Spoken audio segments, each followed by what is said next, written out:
Hi everyone, so reflecting again, thinking out loud, and this morning's topic is about the apocalypse or Armageddon. The thought came to me this morning, so I've prepared a little draft here that I'd like to read to you, and then we can discuss it later on. So it's entitled Apocalypse, Armageddon, and the Collapse of the Old Order.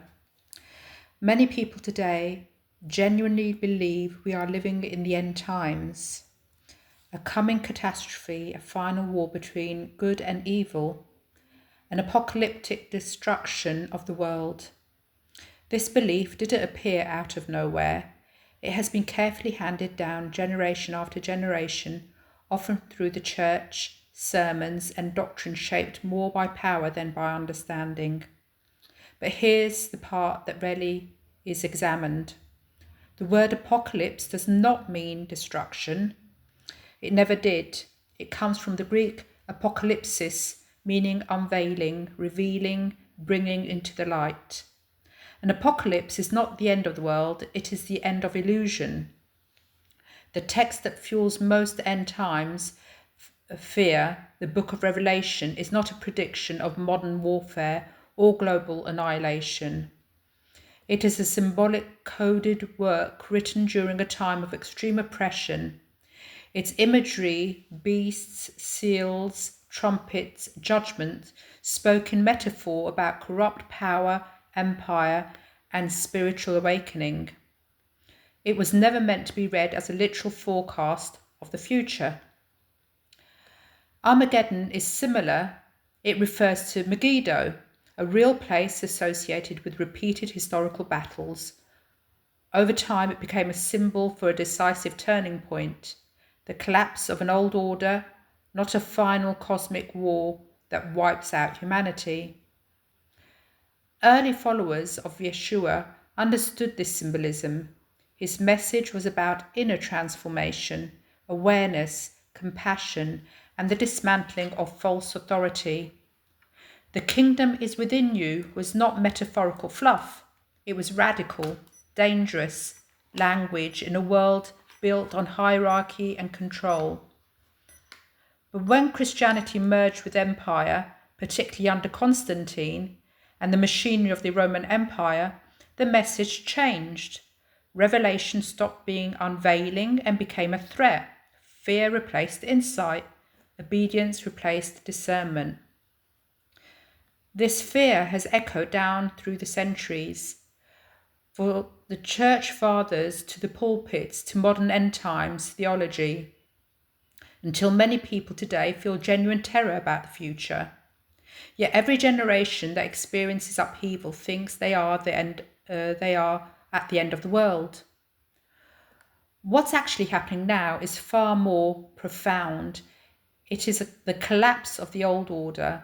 The systems, beliefs, and structures that have dominated for centuries are being unveiled and exposed. They cannot survive the light of truth. What we're witnessing is not destruction, it's transformation. The old order is breaking apart to make space for something new, something that could not have emerged while the old held sway. The end times are not about God destroying the world. They are about the truth dismantling what was never real to begin with. Apocalypse is not something to fear, it is the unveiling of reality.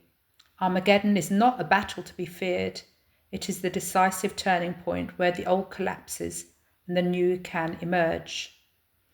So, historically speaking, and even in my own personal experience, people have always thought of end times, Armageddon, apocalypse as being something to be feared, where the good are preserved and the evil are done away with.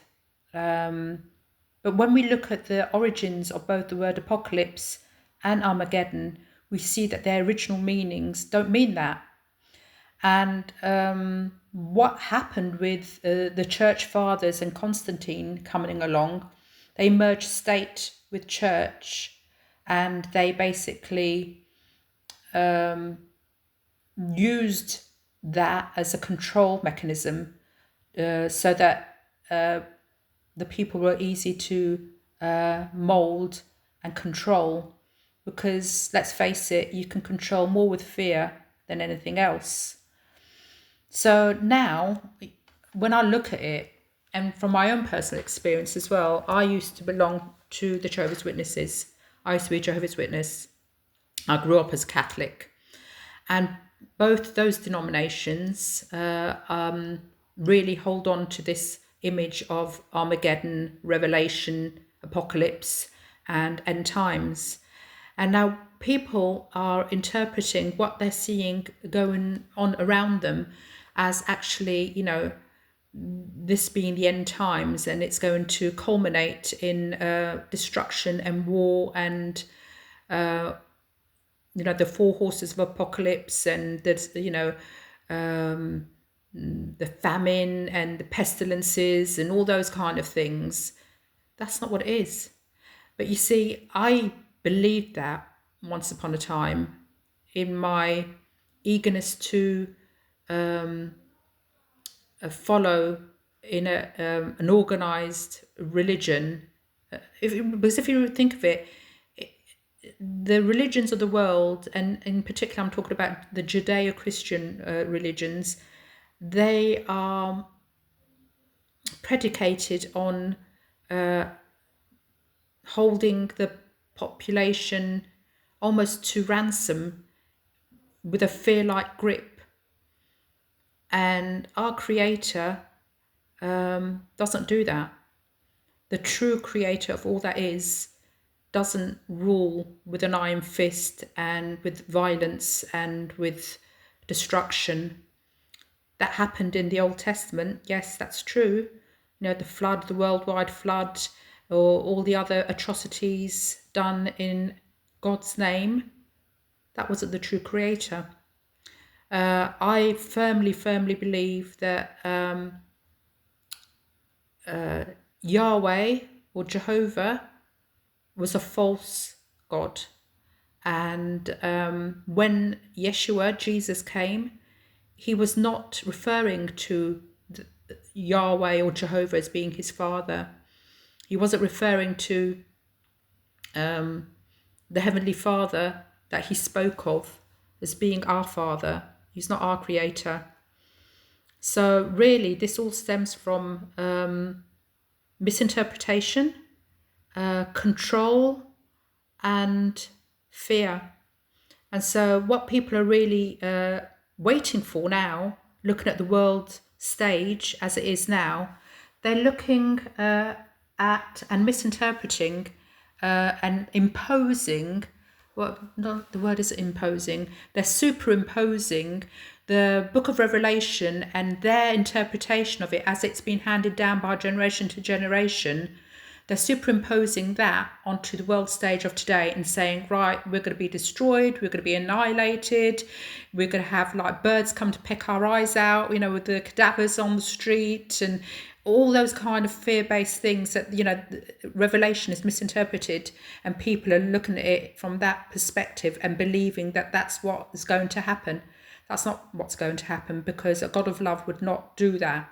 But a God and a control system of religion that has control and manipulation mechanisms put in place, it will do that. It will interpret those scriptures, the word Armageddon and Apocalypse, in such a way to instill fear, and that's not what's happening. It's the dawning of a new age. We're coming to the end of the old, and we're beginning to get to the sunrise now, the new age to come. And very many indigenous populations, ancient populations, knew that this time would be coming, and it's not something to be feared, it's something to be embraced. Okay, that's me. If you have any comments and you'd like to comment, please feel free to do so, and thank you for listening. Bye.